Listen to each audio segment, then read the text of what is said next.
Yun mga abel, good afternoon sa inyo lahat yan. Kasalukuyan nagpapakain tayo ngayon ng mga breeder natin. 5:22 pa, nalipad pa kasi yung mga ibon natin. O yan mga abel, oh. Marami na tayong na ipon na itlog dito. Ayan, oh. Binibilad ko na lang tapos ako sa dudurugin mga ilang araw na lang. Ayan, naglagay tayo ng ng pellet, yung 4 plus kasi may bagong pisa kasi tayo doon. Dito sa anak ni 3G. Tsaka ni Rigor, ayun, may bagong pisa tayo, dalawa, ayun, no. Yan, may dalawa tayong pisa. Ang ganda ni 3G, ito, kita nyo, ang gandang ibon, napakakinis. Tapos, yung paa niya, kondisyon na kondisyon, mga kabel, oh. Ito pa si Rigor. Yan yung mga ibang ibon natin. Itong dalawang kak na to, hindi pa natin napapakain kasi kulang yung natin, patukaan eh. Hayaan muna natin sila magkainan dyan, mga kabel. Tapos yun, no, tinuturuan na ni Pastel yung kanyang mga young bird. Yung dalawa, oh. Winalay ko na mga abel kasi itong hen na to, ayaw na magsusubo. Kasi laging binubugbog. Kita nyo naman yung ulo, mapopoknat na, kakatuka. Yan, oh. Pansinin nyo, yan. Yan, oh. Pansinin nyo, may tuka doon kasi gawa nito, tapang. Nung kak na natin, NPL na Pastel. Ayan, oh, may egg na to, yun, isa. Pang third clutch natin. Ang ganda ng young bird, oh. Checkered, tayong checkered niya, mga kabel. So, checkered niya, yun, oh. Checkered yan ang gusto ko, checkered eh. Ayaw ko ng blue bar eh. Pag blue bar ang anak nito, speed eh. Gusto ko checkered yan, oh. Mga checkered talaga, bumibira ng bumibira. Yung dalawa, ganyan talaga yung mga anak nito. Maliit tapos bangkain. Kala nyo mga netoy. Ayan, no? Pakita kasi nyo. Kala nyo anak ng netoy eh. Ayan, no? Ang liliit mga kabel, oh. Anak ng mga netoy, oh. Kala nyo ang liliit na ibon na. Kala nyo mga tawag dito, anak ng netoy. Ayan, oh. Ito yung dalo, oh. Anak ng netoy. Hindi, ganyan talaga. Kasi kadugo nito yung natin, si Pili at saka si Pit, maliliit na ibon yun. Bata, papangit nila, pero pagka umidad na sila, medyo yun, gumaganda na yung katawan nila. Kasi kahit anong gawin kong bigay ng dyan, ng patuka, hindi naman to masyado nagsusubo yung dalawang mag-asawa. So, kontrolado nga nila yung yung pagsusubo. Hindi talaga kagaya ng iba na, ayan, ganyan na bilog, or ganyan, yan, no? Mga bilog na bilog yung mga anak, kagaya nito, yan, no? Sila hindi masyado.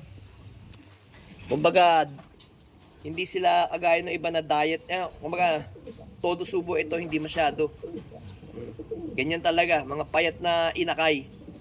Nasanay na ako dito sa lahi nito. Hindi talaga sila tumataba. Pero pagka umedad natin, tingnan nyo, pakikita ko sa inyo yung mga anak niya na. Abel. Dali, yan. Ito, pakita ko sa inyo yung mga anak niyan. Ayan, oh. Ayun, nakita nyo yung na white light. Ayun, oh. Nalilipad. Ayan, oh. Ang payat, oh, di ba? Ayun, kita nyo. Pero gumaganda na pagka medyo may edad na. Tapos ayun yung blue bar, kapatid niya. Ayan, oh. Ayan. Magaganda na sila, oh. Pagka young bird lang, mga pangit sila, hindi sila talaga lakihin.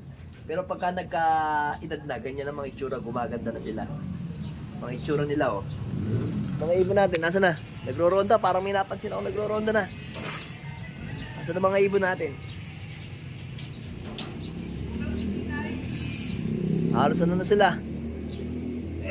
Kalahating oras na lumilipad. Asa na? Asa na? Ayun, dumaan na. Dumaan na sila.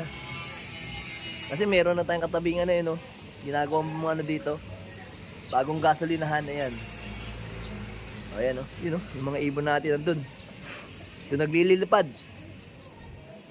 So meron nga kaming basketing mamaya, San Jose at saka ano ba yun? Muñoz. Ayan. Sa sa PRC at saka sa PPCP. Ayan. Kaarga natin yung dalawa nating ibon. Saan na sila? Nasaan na sila? Ayun, no? Dumadaan sila, yun, no? Doon sila nag-iikot. So ito nga yung mga ibon natin na dinisplay kanina o biniwing. Lahat yan wala ng tape. Ay, bali, meron pala yung dalawa, yung South, ano natin, South Young Bird, yun, ito to. Si Tak. Ito si Tak. Itong Tak na yan, tsaka yun, si Egay Egay Jo, yun, may puti sa leeg, no? Yan yung may tape na dalawa. Tinuturuan ko na rin sila para masanay na sila dito sa loop natin, sa labas. Pero yung mga yan, ito naronda na yun, ayun, anak ni NPL ni Pastel. Ayan, kita nyo, itsura niya, no? Ganyan itsura niyan. Mga young bird. Ang hahaba ng leg, yan, makikita nyo. Yan. So, ayan mga kabel, pinalinaw ko lang yung camera ko. Yan. Kita nyo, ang haba, bangkain. Kasi, dalawang araw na wala yan, kaya nagre-recover pa. Pero itong isang to, napakaganda, yan. Kamukha ni, nung contender natin ng BBC Junior, yung nawala sa Santa Ana, Cagayan. Hindi lang tayo sinuwerte, pero sumasabay, yan. Lahi ng NPL natin. Then yung iba, ayan, ayan, lahi ni, ito, lahi ito ni Miss Peter at saka ni Juana. Ilan ba ang lahi dito ni Juana? Isa, dalawa. Yun, dalawa. Ayun, nasa taas din, mukhang kamukha, Yan, nakita niya ito.